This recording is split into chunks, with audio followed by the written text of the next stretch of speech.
What is going on, A to Z Sports? We are live here for Titans at 2, and I am live at Doughbird Pizza and Chicken here in Green Hills. Live from my good partners, my good at Doughbird, enjoying the ambiance, enjoying a nice little Monday afternoon here in Nashville at Doughbird, where they will offer you the perfect yet unexpected duo of pizza and rotisserie chicken with offbeat flavor combos made even more delicious when you dunk your sauce in their house, dunk your food in their house-made sauces. They always deliver on flavor and satisfaction here at Doughbird. So before we get into today's Titans talk, and we do have a ton of stuff to go over, just want to remind everybody about Doughbird here in Green Hills. Come and check them out, Doughbird Pizza and Rotisserie. Guys, today we are talking about yesterday's loss to the Houston Texans for the Tennessee Titans at home in what I think was an unexpected loss for Titans fans and players. I think there was a feeling, myself included, that the Titans were going to win this game. They were starting to build a lot of momentum. The Texans were without a lot of their weapons, including quarterback C.J. Stroud, but with third string Case Keenum, the Texans prevailed in overtime 19-16. And it was a historically bad day from Derrick Henry. And Patrick, hey, Titans at 2, Titans at 2:17. I had to delay today. I was coming from the facility from a Mike Vrabel press conference. We had some stuff that we had to get out of the way early on in the afternoon.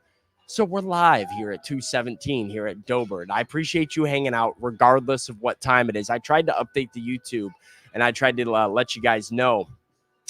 And I already see some of you guys coming in here and disagreeing with me. Caleb says, don't blame the coaches. Wrong. Fire Vrabel. Get an offensive-minded head coach to develop the new franchise QB. Well, listen, we're going to go over it today because I have my thoughts on it. I think blaming the coaches, as you see in the title, for the Titans' loss yesterday is a bit silly. I don't think this is on Mike Vrabel. I don't think this is on Tim Kelly. And yes, that is with an understanding of how bad they were at running the ball and how consistently they ran the ball. Derrick Henry finished the day with 9 rushing yards on 16 carries. He touched the ball 20 times and had 10 total yards from scrimmage. It was the lowest total in yards from scrimmage for a player who had 20 or more touches since 1948. Take a minute. Think about that. 1948, the last time a player had less yards than Derrick Henry did yesterday on 20 touches. They kept going back to him. It was the lowest total in his career since taking over as the full-time starter.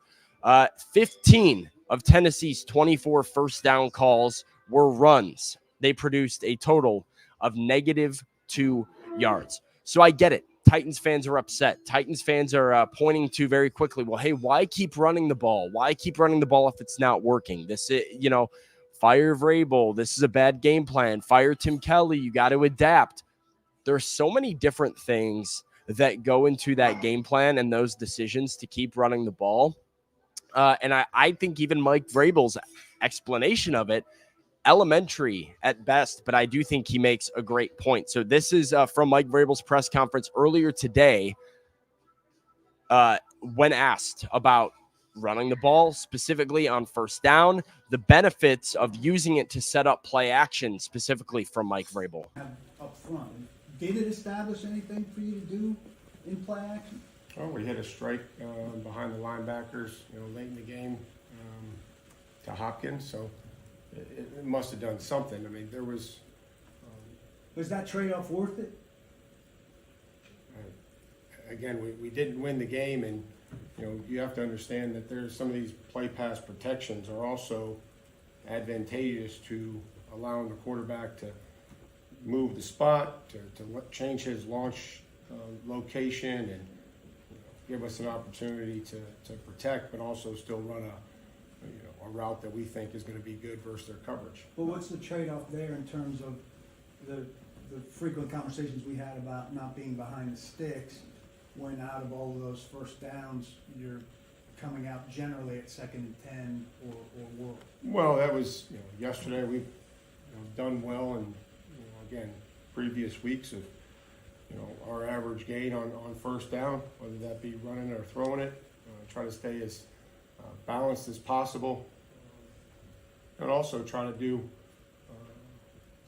possess the football, try to find ways to win the football game, and it didn't work out yesterday. So that is Mike Vrabel talking to the media today when asked about the consistency of running the ball on first down, why he thinks establishing the run is so essential. He cites play action as one of the reasons why, and what the Titans were able to do, throwing deeper on play action on a couple of those plays. Got a couple things to address here. Number one is Titan South says Spears is averaging like 6 yards per carry, and Henry loses yards per carry. I mean, sure, Spears does have a better yards per carry average than Derrick Henry, but that didn't help. I mean, yesterday Spears had rushing yards because he was taking draw plays on 3rd and 19 and running them for 7 yards. It's not productive carries. On first down, they ran Tajay Spears twice. He got negative yards. It was 2 runs for negative 4 yards on Tajay Spears' 2 first down carries. So it didn't matter if it was Henry. It didn't matter if it was Spears. It was running on first down that the Texans were able to stop so much. Also want to get to Darren's comment here. Darren says, that's BS, Mike. Henry just being back there sets up play action, not buying that. And I disagree with that as well. Do you need to? I do believe you need to run the ball and show a willingness to run the ball and make. Why is play action effective? That's what we need to ask the question. Now, there's 2 reasons why play action can be effective. Number one is you're in max protection. You're giving your quarterback more time to throw the ball. That is something that the Titans need and like to do. Number 2 is because it's a tendency breaker. Play action is a tendency breaker that throws off a defense. It creates motion from the linebackers coming down to stop the run, which then when the quarterback is passing the ball, it's windows to throw it to over the top of them, which we saw and Mike Vrabel referenced in that video. If you're not running the ball and then you're like, oh, hey, we're faking the run. We're faking the run. We're faking the run. Nobody's buying the run anymore, brother. Like, you have to be able to establish, hey, we can do this. So you can say, we can do this too. My question to you and to any of the people like Richard McCormick, who says, what's the definition of an insanity, wanting me to say doing the same things over and over again, is what else do you want them to do? Because passing doesn't work. You know why? Your offensive line sucks. It sucks. You can't pass protect. You can't run block and you can't pass protect. Your quarterback got 7 sacks 7 times and got hurt in the football game, by the way, because you can't pass protect. And so you don't want them to run the ball, but you also don't want them to pass the ball because your quarterback's probably going to get sacked and hurt. And 6 weeks ago, the same people were sitting here saying, well, you need to feed Derrick more. You need to feed Derrick. We have to get Derrick his touches. Now, I think Mike Vrabel is wrong in the comments that he made yesterday, which when he said, like, oh, well, when you look at the past, we've won a lot of games with that philosophy, because the past doesn't matter, right? Your decision should be based on your current season, your current roster, and your current personnel. I do think that's kind of a cop-out answer on Vrabel's part, but I think he was absolutely right when he said they don't block. And if you don't block anyone in pass pro, and you don't block anyone in run blocking, I mean, look at this right here. This is a clip. I guess I'll have to upload it here, but I'm going to upload a clip of the offensive line yesterday and exactly what we're talking about when we look at some of this O-line. I'm not sure. I'm looking for solutions in the chat. I don't really see one. What is the solution? Because play action might be, it's effective some of the time. If play action's all they're doing, they're going to get after Will Levis and sack him and hurt him again. You can't do drop back passing. Your quarterback's going to get sacked. Your wide receivers can't get open quick enough to throw quick passing game. They tried running screens. Those got lit up too. They have a personnel problem, not a coaching problem. So I'm draft better is the solution, says Darren. Correct. Right? Absolutely true. And I think some of this, right, is still on John Robinson, as much as I hate still bringing up that name. But he was fired in last December for a reason, because the Titans missed on too many of their picks. I think they have been the first draft class under Rand Carthon has been good for the most part. It is, Will Levis looks good. Tajay Spears looks good. Peter Skoronski, very bad on Sunday, has been solid for most of the year. Jalen Duncan, a lot of growing pains, but it's a rookie left tackle in the 6th round. Expectations need to be kind of tempered for him anyways. You have to draft better. You have to get better personnel, which is why, so my stance, Mike Vrabel should not be fired. Mike Vrabel is not going to be fired, and he should not. That's poor process from Amy Adams Strunk if she fires Mike Vrabel after this season. You could fire him next year if he has another offseason with Ran to address the issues that we've now seen play out this year with the amount of cap they have and the resources they have in the draft, and they fail to address those problems. And they put together a team that is not competitive next year. He should be fired. It's premature to do it now. You have to give him another offseason. I understand fans want answers. Fans want solutions. You want somewhere to point the finger when things go wrong. It's not Tim Kelly. It's not Mike Vrabel. It's the personnel. It is the players. The problem with that is it's not just one area, right? If it was so easy as we can't run block, but we can pass protect, I guarantee you the Titans would be passing the ball more. On first down, second down, third down, doesn't matter. If they couldn't pass protect, but they could run block, I guarantee you they'd be running the ball a lot more. If they had receivers capable of running quick routes and getting open and getting some yak, I guarantee you they would do that more. But when there are so many little nuances to this offense that they're not equipped to do, there's not a solution. I mean, look at this offensive line. This is an example of what we were dealing with yesterday. Just a lack of communication by Peter Skoronski and Jalen Duncan on the left side. Both guys think they're supposed to chip. Both guys fail to, they go to the linebacker or try to go to the linebacker. They release the chip. You get your running back hit. But it was a lot of the same thing on different stunts in pass protection. I think looking at the results of the running game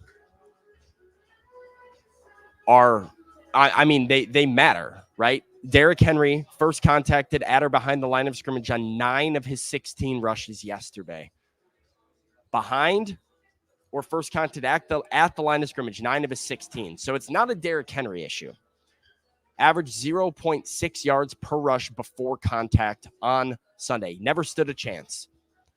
But you've also allowed 50 sacks this season, which is already more than they gave up last year. Disagree. It's either run the ball, toss play, or deep throw. Predictable. No, I mean, how is it predictable? Like, they run the ball a lot on first down. Yeah, they thought they could break one. Was that silly? Probably. But they're also not really equipped to pass the ball on first down and do drop back passing. They thought if they ran the ball enough on first down, they could set up a play action on second down or third down, which they did a couple times and hit it big. But in general, they just didn't have the same, they don't have the ability on offense. It's pretty simple. I just think this is premature. Not a Derrick Henry. What am I watching? I'm watching what I just told you, Lou, man. I'm watching a guy who's getting hit 0.6 yards in the backfield every time he touches the ball. I'm watching this tape.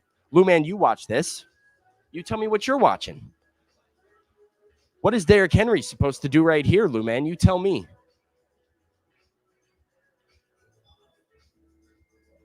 You tell me. You watch this and you tell me. Chris says our team just blows bottom line, and I think this is the best comment of the show. I just don't think it's a good football team. I don't think they have a good offensive line. I think you have a running back who's very good at one thing, but he's not versatile. He needs a head of steam. He doesn't have a head of steam because you can't block it. I think you have wide receivers who need to run long developing routes to be successful, and you don't have an offensive line that can protect for a long developing route. So I think Titans fans need to come to that realization that Mike Vrabel is not absolved of all blame here. Tim Kelly is not absolved of all blame here, right? There are certainly things that they could be better at and improve on, but it is not the reason that this football team is losing or that they can't score points. That you're very limited as a play caller when you don't feel like you can call pass plays and the run plays don't work. You just try your best to see if you can make the run happen, set up some play action, try and make the most of that. Caleb thinks Vrabel has to be held accountable for his terrible coaching hires. It's time to meet the same fate of Malarkey. I don't know if we're able to say Vrabel's made terrible coaching hires. I think Todd Downing, terrible. I think Tim Kelly's been pretty good. Sue me. I think Tim Kelly's done a pretty good job as offensive coordinator for this team, given the roster that he has. I think when John Robinson was fired in December, Amy Adams-Strunk made a declaration that the roster problems with the Tennessee Titans fell more on John Robinson's shoulders than they did Mike Vrabel's. And the reason that the team had taken a dip in production was more because of John Robinson than it was because of Mike Vrabel, which I would agree with. I think a lot of fans would agree with that too, that John Robinson was a huge problem that hindered their team last year, continues to hinder them this year. And when she did that, she committed to direction under Mike Vrabel and Rand Carthon, their leadership, their decision-making, their roster building. The problem is Rand and Mike Vrabel did not have the resources necessary to build a complete football team in one offseason. They just didn't. I mean, they had to cut Bud Dupree and Robert Woods and Taylor Lewan and Zach Cunningham, and they made cut after cut after cut after cut just to get positive in the salary cap, just to have enough money to sign a couple players at a few positions of need doing some bargain hunting. There you go, sign Azeez Al-Shire and Sean Murphy-Bunting on one-year deals. Go sign Daniel Brunskill 2 years and cheap. Try and fix the offensive line. They couldn't pay guys like Nate Davis to come back. They couldn't pay guys like DeMarcus Walker to come back. They lost those guys. They had to go bargain hunting. And so for the expectation to be a return to excellence, a return to the top of the AFC South, when you had a bad roster that cut a lot of their best players and didn't have a ton of resources left, I think that's a bit silly. I think it's foolish, and I think it would be silly and foolish and premature for Amy Adams-Strunk to hold Mike Vrabel accountable before he's given another opportunity with resources to build a team in his image. I do think he needs to start adapting away from Derrick Henry. I saw a comment earlier that says, do you think Henry comes back next year? And I have said yes before, and I have now changed my opinion on this, where I do not believe Derrick Henry will be back next season, because I think his running style is not what the Titans need anymore. His running style does not play, and I think it's just best for everybody involved to move away from Henry this offseason. I think they will do that. Now, if we're sitting here next year and Mike Vrabel and Rand Carthon have had another top 10 draft pick, have had another series of draft picks and rookie class, and $90 million or whatever it is they have to spend on building a championship team, and they can't do it, he's gone. And I'll be saying he's gone. I don't think you can do that yet. And I don't think we have a fair judgment of who Tim Kelly is as a play caller when the offensive line kills any play he could potentially want to run. He can't run the ball. You can't pass the ball. You can't do long developing routes. You also don't have the wide receivers that do quick developing routes. You don't have receivers that block well enough to do screens that hit big. You don't have the personnel. It's not a coaching issue. It's a roster issue. The quicker Titans fans realize that, I think the quicker you'll come to peace with what your football team is right now. Let's get to the quarterback. Let's get to Will Levis. We have a health update from Mike Vrabel from the press conference that wrapped up at St. Thomas Sports Park earlier today. Before we do that, I want to give some love to a new sponsor of today's show, and that is SNHU. SNHU here at A to Z Sports. We're driven by our passion of sports and wanting to continue to build our careers in sports. I get asked all the time, hey, how'd you get started with your sports career? What's it like to work in sports every day? What's it like to cover a team? Well, our sponsor, Southern New Hampshire University, SNHU, has an online sports management program that lets you turn your passion for sports into a degree. It's a degree that can help prepare you for a career as an athletic director, a sports information director, a marketing manager, other exciting roles in the sports industry. Maybe you're somebody who just wants to work around sports and you don't know exactly what you want to do. Well, that's SNHU for you. You can tap into SNHU's network of graduates working in the industry, take advantage of an internship or experience a learning course within the field. Their courses are taught by faculty with real-world experience. That's instant connections already to professionals in the industry when just from your faculty and your teachers alone. They're accredited, nonprofit, and have radically affordable tuition. They were once voted the country's most innovative universities by the U.S. News and World Report. Go to snhu.edu/A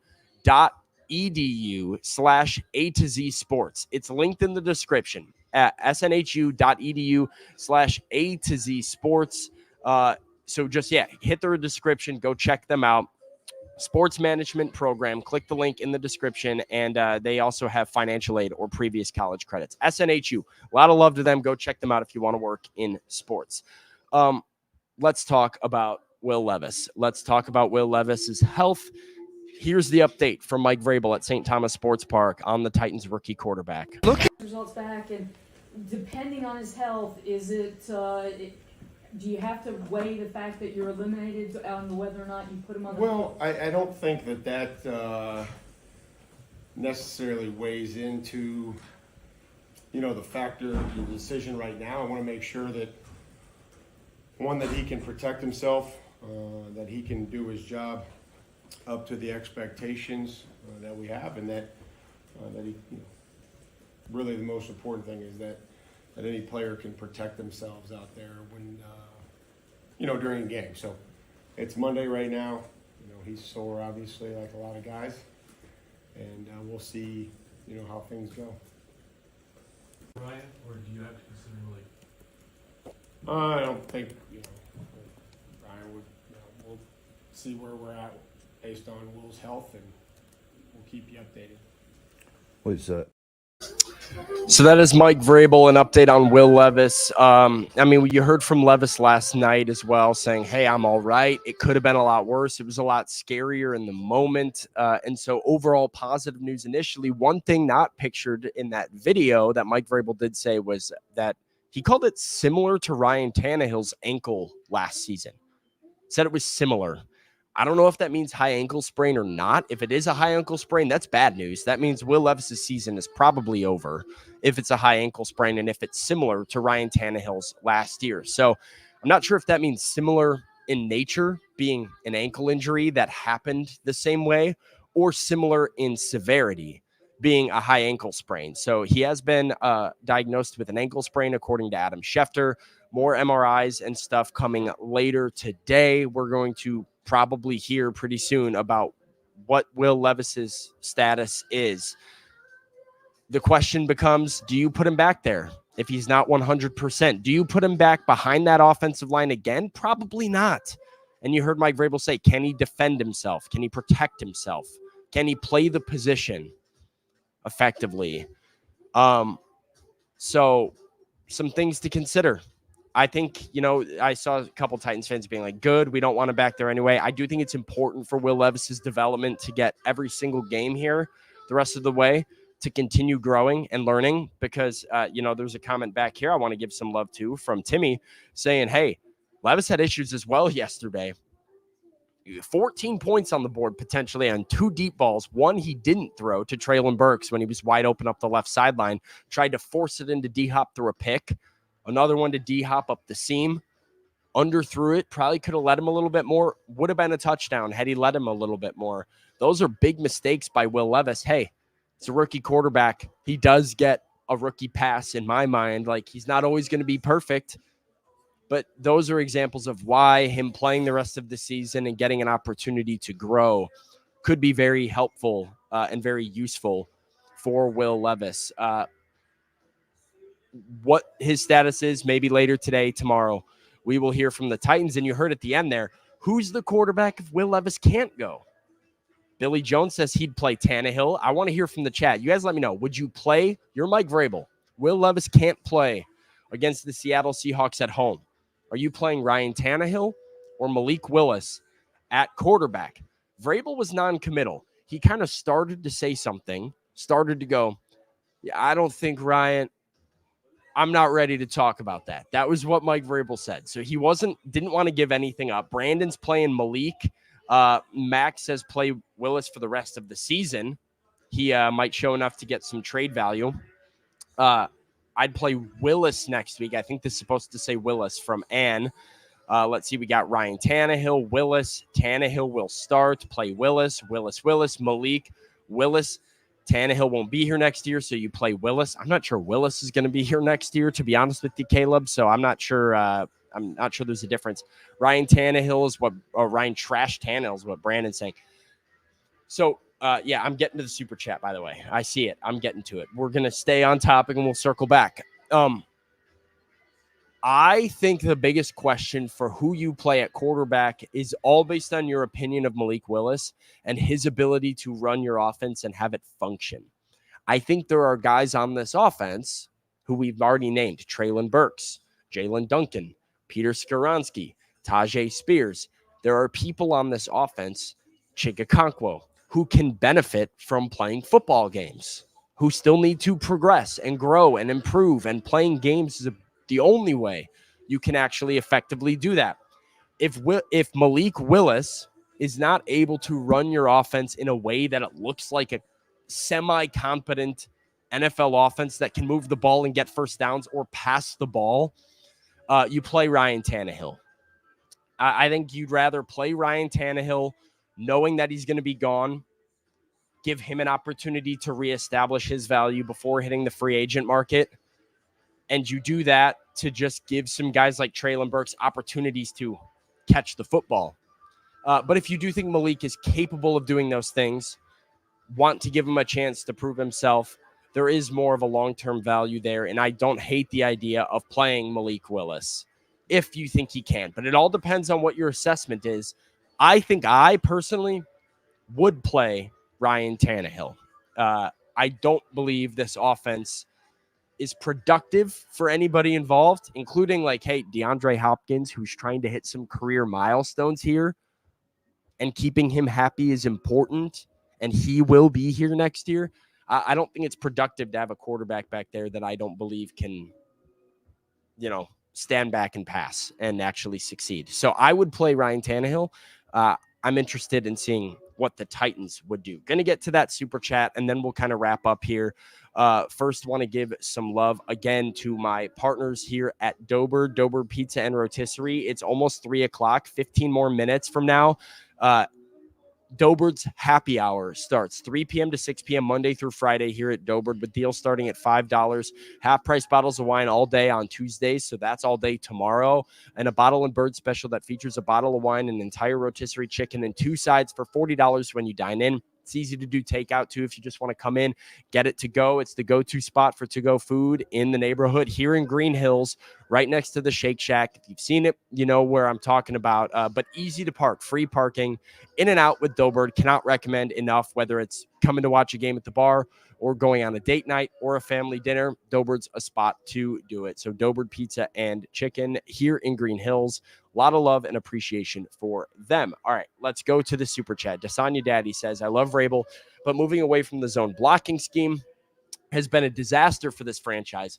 He's responsible for that. It wasn't a disaster when it was working. It wasn't a disaster when Derrick Henry was running for 2,000 yards. It wasn't a disaster even last year when he went for 1,500 and was having 200-yard games. I'm not sure you can judge. I don't necessarily believe you can judge process strictly by results, because I believe there are nuances to every